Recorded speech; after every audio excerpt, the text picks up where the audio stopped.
Welcome to Chapter 8 of our Community Health Systems class. And in Chapter 8, we talk about racial and ethnic minorities, mostly racial minorities, and how having that status impacts people's health.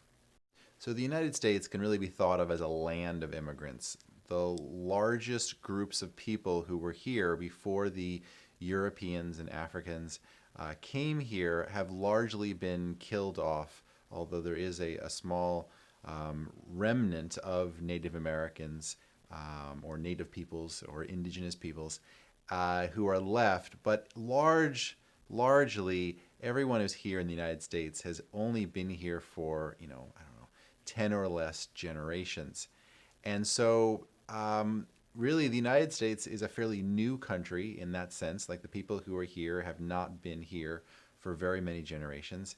And we are much more diverse than most countries. And so that is a good thing in some ways, and in other ways it's a difficulty as well. And so the goal of this chapter, or the reason why we even talk about race and ethnicity, is because there is a lot of difference when it comes to certain groups' health and their life outcomes as compared to other groups' health and their outcome. So looking at the United States, the demographics of the people who are here, about 60% of the population is white, non-Hispanic. And what that means is people who are white have European ethnicity. So they're from Germany, which is actually the largest contributor of people here in the United States. And they're from Ukraine, and they're from England, and they're from Greece, and they're from Lithuania. That's what white refers to. Hispanic refers to people who are from places that speak Spanish. So that's Spain, which is part of Europe. And that means there are people from Mexico and people from Central America and people from most South American countries. But there are some countries in South America, let's say, who don't speak Spanish, like Brazil, which is the largest one. And so when we look just at white individuals who are not Hispanic, that's about 60% of the population. And that number has been dwindling over the last, I don't know, probably 100 years. Which leaves about 40% of Americans who are labeled as racial minorities. Right? And in 2050, half the US population will be non-white. In fact, if you go to the neonatal unit of hospitals, it's kind of happening already there, where about half of the babies there are white and half are non-white.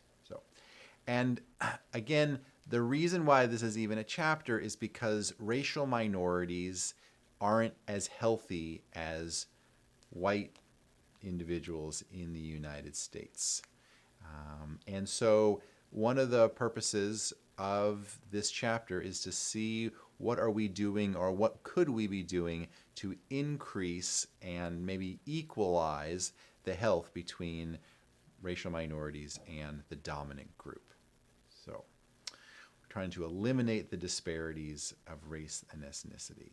So what we're going to do now is we're going to talk about the different racial groups that are in the United States, how large they are, and some of their traditions, because some of those traditions relate to their health, and then kind of how they're doing overall. So we're going to start with the largest minority group, Hispanics. And this, again, kind of refers to people who are from Spain, and really it's places that Spain conquered. That's why they speak Spanish in, for instance, Mexico, because the Spanish conquered that land and said, you have to speak Spanish. And so since 1990, this group has been the most rapidly growing group in the United States. Today, they make up about 19% of the population. The majority of people who are Hispanic and are in the United States are from Mexico, but Puerto Rico and El Salvador are also major contributors. The poverty rate, if you look at 100 Hispanic people, if they're an average group of people, then 16 of them are going to be poor. Now, is that a lot or is that a little? Well, the average is 12%. So the poverty rate among just a grouping of random Americans, 12 of them are going to be poor. So 16 Latinos are going to be, not Latinos, sorry, Hispanics are going to be poor. Latinos is a term that refers to anyone who is from a Latin American country. So we're going to toss out Spain, but we're going to include Brazil and other countries where they may or may not be speaking Spanish. So that's what that term refers to. So there's actually been a lot of progress in the poverty rate among Hispanics. So today it's 16. So that's really a big drop of over 10% in just the last 10 years. So that's great. Poverty rates among people who are born in other countries and are now living here is higher. That kind of makes sense because they're not going to be as acculturated and they're probably not going to speak the language as well as their children, for instance. So one of the things that impacts Hispanics' health is that they tend to believe that health is a blessing from God, or a matter of fate. Someone was just kind of happened to receive good health. And in some ways, this reduces anxiety because people feel like, what's the point of worrying about it? Because health comes from something outside of me. But on the other hand, you're less likely to make the hard health decisions like not eating foods that maybe are very tasty but are bad for you, because if you're believing, well, I don't have that much control over my health anyway, that is going to work against you. So, moving on to African Americans. And African Americans are people from racial groups that are originating in Africa. In 2020, 13% of the population of the United States is made up of African Americans. About half of them live in the South. The poverty rate is 19% among this group. And again, that is significantly lower than it was 10 years ago. 10 years ago, it was around 25, 26%. Today, it's at 19. That's still much higher than the overall. Again, the overall is 12%, so they're at 19%. But again, there's a lot of progress. And so why is there a difference between the average and African Americans? A history of enslavement for a couple of hundred years. After slavery was banned, then a policy of discrimination and exclusion has led to poverty rates. There are large numbers of people who have disease, disability, and death that is significantly higher than the average population. There are traditional methods of healing among this group that include things like roots and teas and barks and herbs, and it's still accepted among members of this population as it is considered more affordable and effective potentially than mainstream medicine, especially as mainstream medicine has become so much more expensive than it was in the past. Perhaps that's one of the reasons why alternative medicine has become more popular in the last 20 years. All right, well, moving on to Asians and Pacific Islanders.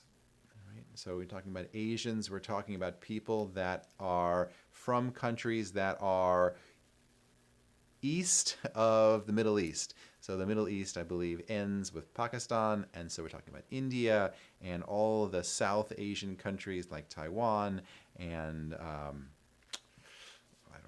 Singapore and the Philippines and China and Japan and South Korea.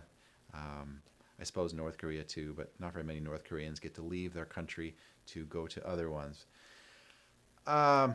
Most Asian and Pacific Islanders, or maybe I should just say many of them, live on the West Coast. Others live in parts of the Northeast, especially urban areas like New York City and Philadelphia, Boston, but then also parts of the South, specifically like Atlanta and kind of your major urban areas. I emphasize this because if you're living in Southern Illinois, and the reason why I stress that they living in places that are not here in Southern Illinois or in our region is because Asians and Pacific Islanders make up about 7% of the population in the United States. Now, it's not that way here in Southern Illinois. Not one out of not 7 out of 100 people are Asian here in our area. That's because more of them are on the West Coast and then Northeast and then parts of the South. Their poverty rate is around 10%, and so again, it's the average poverty rate in the United States at 12, and so theirs is at 10, so they're actually lower than average.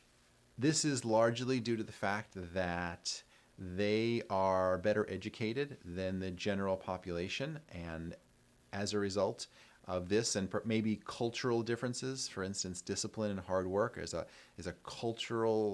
common part of Asian culture. Their incomes are higher. So, what countries are major contributors to the populations of Asians in the United States?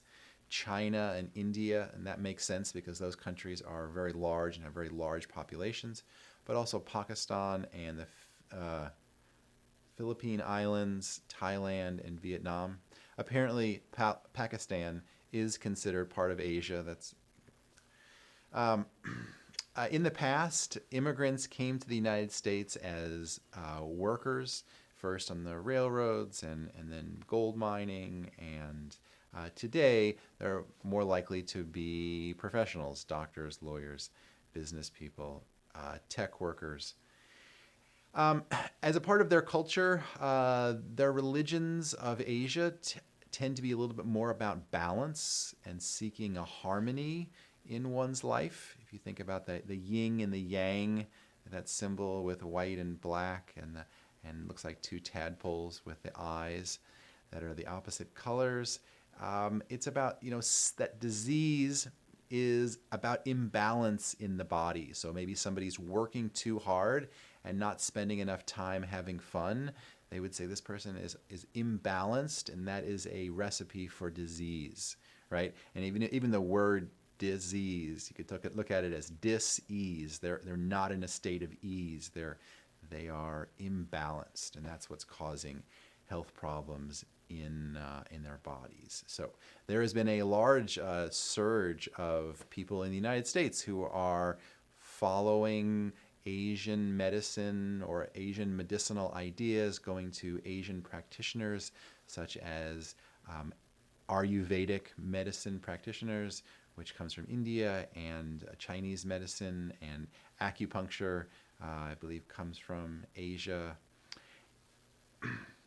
Well, let's move on to talk about Native Americans and Alaska Natives. Now, so realize that this group was sort of the original people who were here before white Europeans and Africans came over on Columbus's ship. And then later on, the flood of people that came from Europe and really all over the world. But in the beginning, it was mostly from Europe.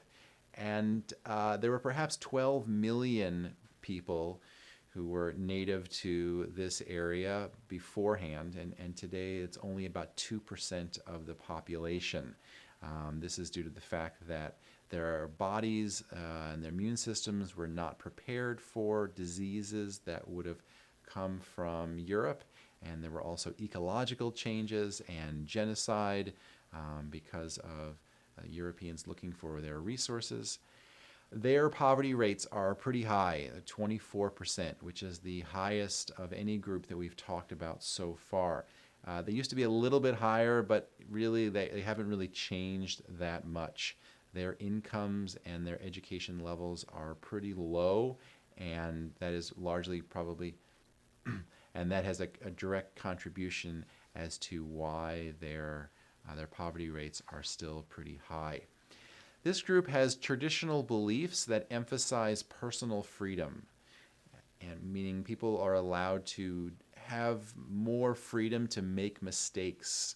Parents will allow their children to do things that that parents who are not Native Americans maybe would not allow the child to do.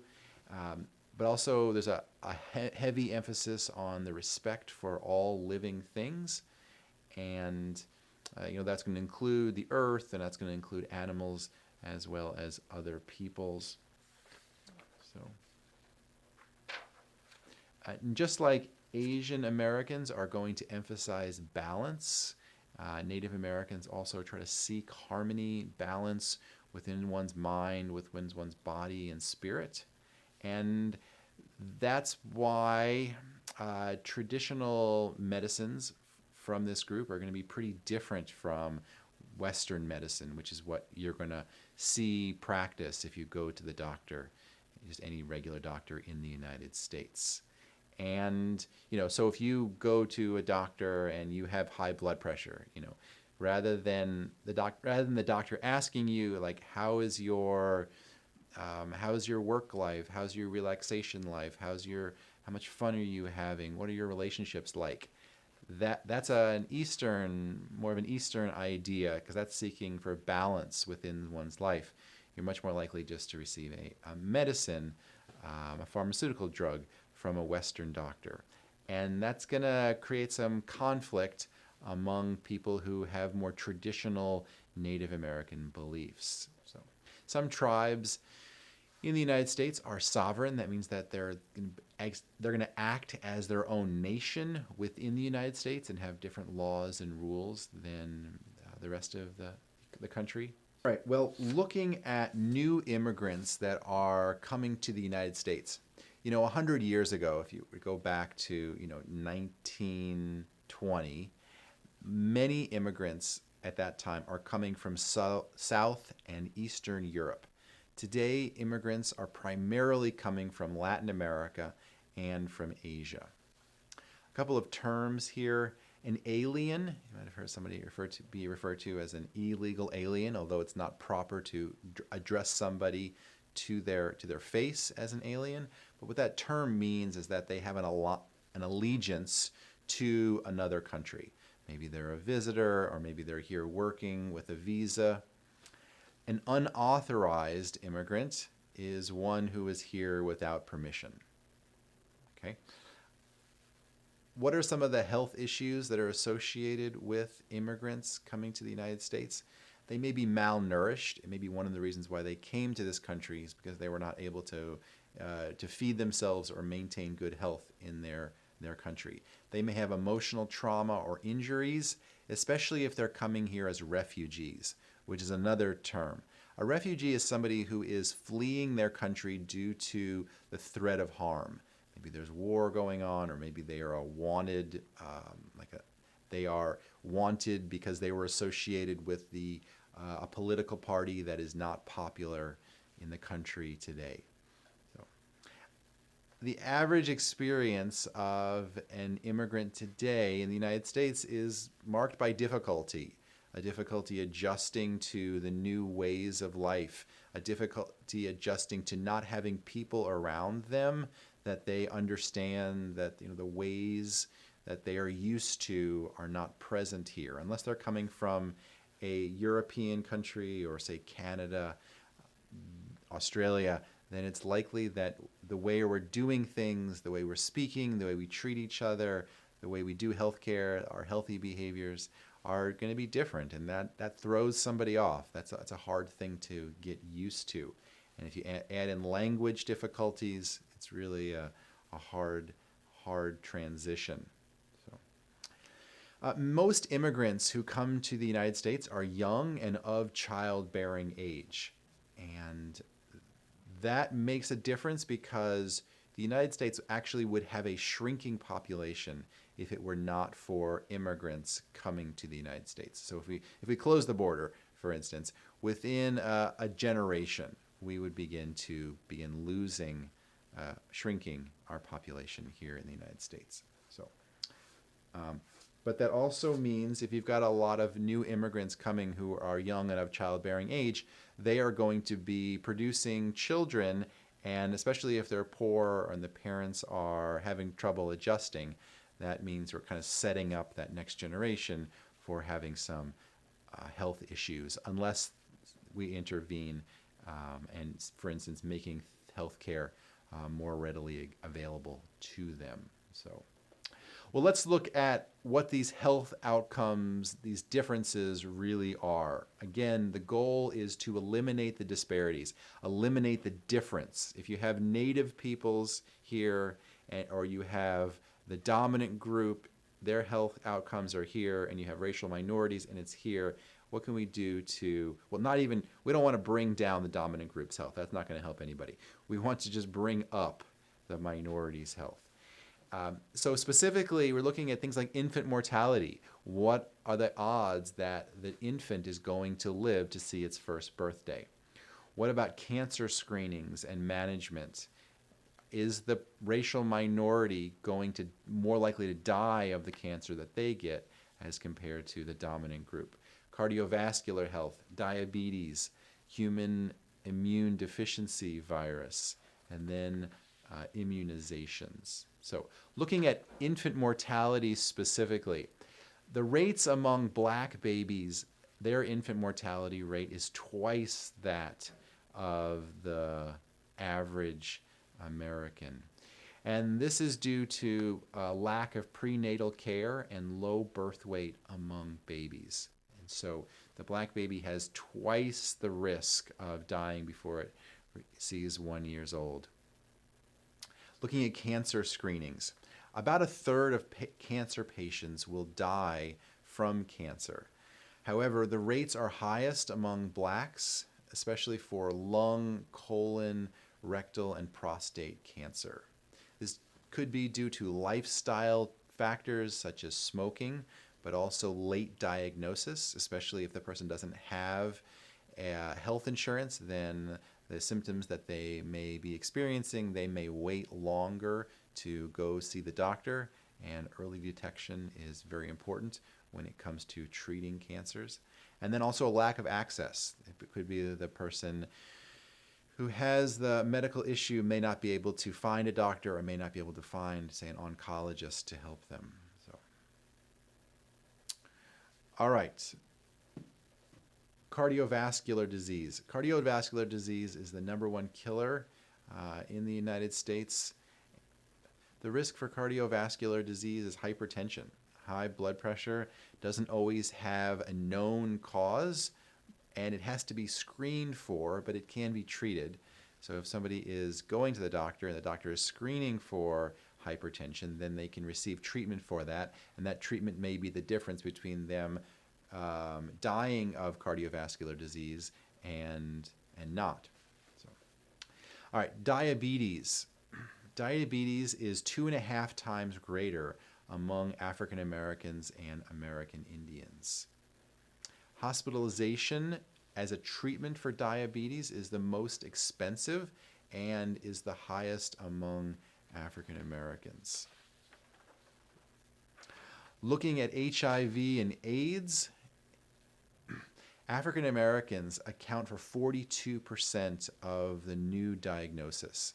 And remember, African Americans only account for 13% of the population. So they are accounting for 42% of the new HIV diagnoses. And so that's a lot more than they should if diagnoses are equally distributed. Hispanics, again, account for 19% of the population, but they are receiving 27% of new diagnoses. So why is there this difference? More unsafe sex and less early detection. If somebody knows that they have AIDS, it's less likely that they're going to spread it. But if the person's not receiving early diagnosis, then they may potentially be spreading it. Socioeconomic status, which refers to somebody's income and their education and their job. You also can think about this as class. So a low socioeconomic status would refer to poor people, and a high economic status would refer to richer people. It is the single most influential contributor that is going to contribute to premature morbidity and mortality, which means that if you had a room of 100 people, and let's say that they're young, and you wanted to predict who is going to get disease, who's going to die, who's going to have injuries, You don't know who it's going to be, but if you were trying to make the best guess that you could, our book says that looking at their class, looking at their income, looking at their education, and looking at their job, with the people with the better jobs and the better income and the better education, they are least likely to have morbidity and mortality. So what do we do about these differences? So cultural competence is a really good start among healthcare providers especially.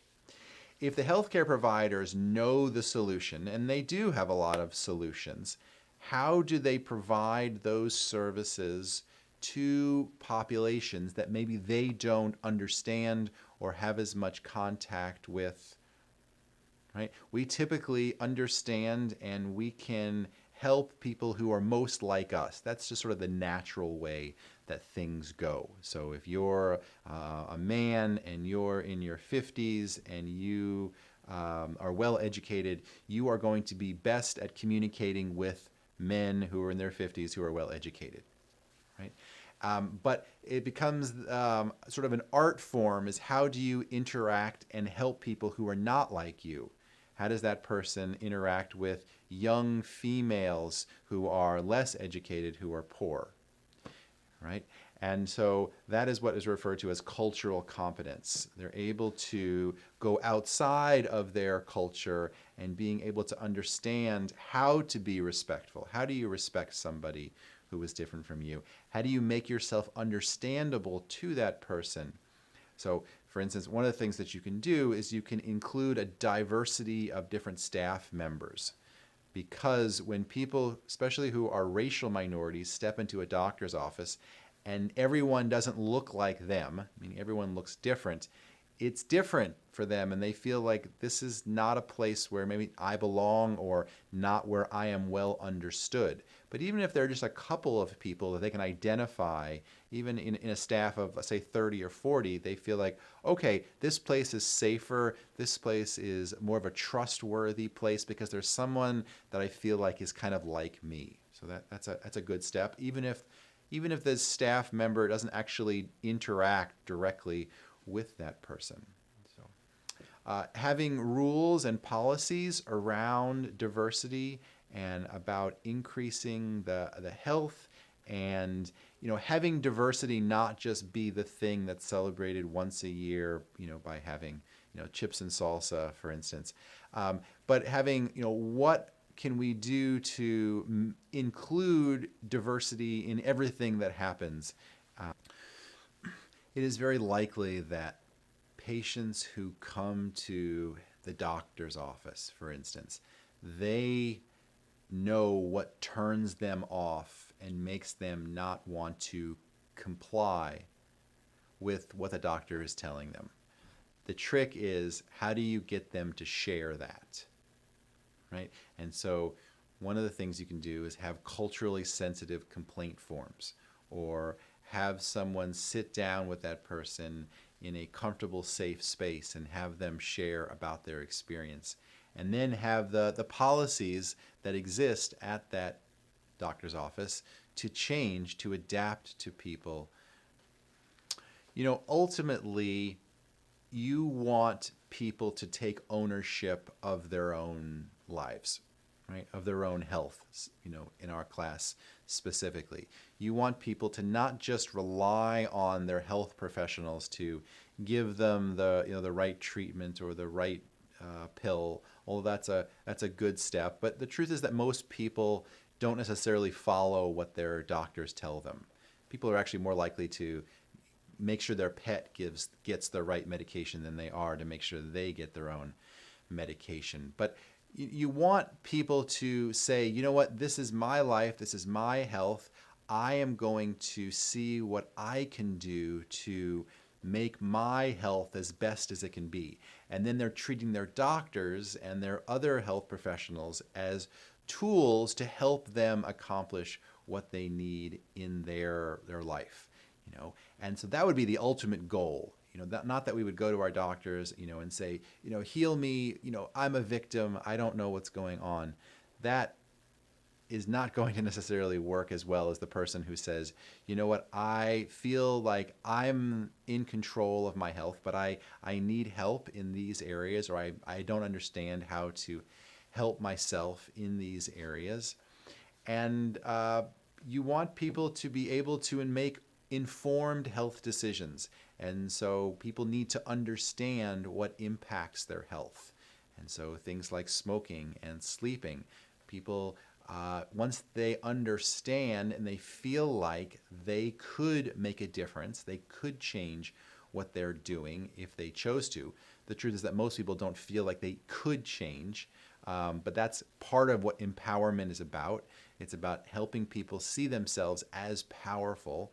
You know, you can change this if you were to choose to. You may need some help, but here are your help options. You know, you could go to this class, you could chew this gum, you could do this hypnosis thing, you could, you know, other things like that. And these things have been shown to work. So, and ultimately, why do we want people to feel empowered when it comes to their own health? People that are healthy and who take control of their own health, they tend to make more money. They tend to understand more about how the world works. They tend to do more. They open up more businesses. They make more investments. They help their neighbor more. They know what's going on in their city. They're more likely to serve their city in a political way. And we need people like that. You don't want is people who feel like, I have no control over my life. Everything around here stinks. Nothing's going to change. I might as well just watch Netflix, right? That is not what you want to build a healthy society upon. You want to build a healthy society upon people who believe that they can make a difference, not only in their own lives, that's a great start, but also in the lives of their community. And so you want people to be healthy and understand, this is how I maintain my health. This is how I build upon the health that I already have. And if people are feeling good, they're feeling healthy, they feel like they have some tools, then naturally they're going to want to share that with other people, and they're going to want to make a difference in other areas of life, even outside of health. So that is chapter 8.